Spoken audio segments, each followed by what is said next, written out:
Maulang umaga, Rakalbayan ng Radyo Pilipinas, update muna tayo mula dito sa Canada. Isa sa mga highlights nitong ikalawang araw ng official visit ni Pangulong Ferdinand Marcos Jr. is yung pagbisita ng Pangulo sa isang franchise ng Jollibee dito sa Vancouver. Isa itong paraan ni Pangulong Marcos para magpakita ng suporta sa mga local brands na nagagawang makipagsabayan sa merkado ng iba't ibang bansa. At para sa misyon ngayong araw na ipromote ang mga negosyo mula sa bansa, bit-bit ng Pangulo, walang iba kundi si Canadian Prime Minister Mark Carney.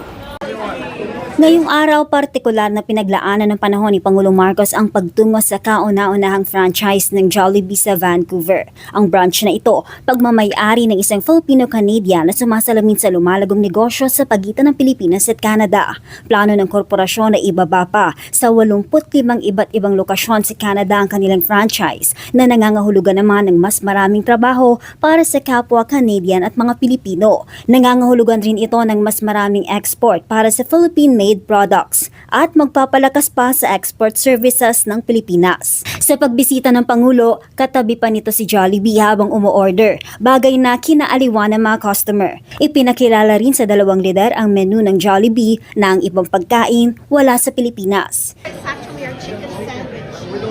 Yeah, not in the Philippines, but this one you have to try it. And this is one of the star of the show, Rich Mango Pie. Okay?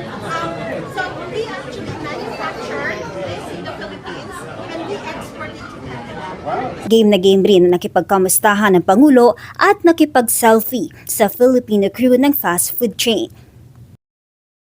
At kahit na umuulan yung ilan sa ating mga kababayan, matyagang nag-antay sa labas ng fast food chain para personal na makamayan at makita si Pangulong Ferdinand Marcos Jr. Ito na muna yung pinakahuli mula dito sa Vancouver, Canada para sa Integrated State Media, Rakalbayan ng Radyo Pilipinas, Radyo Publiko.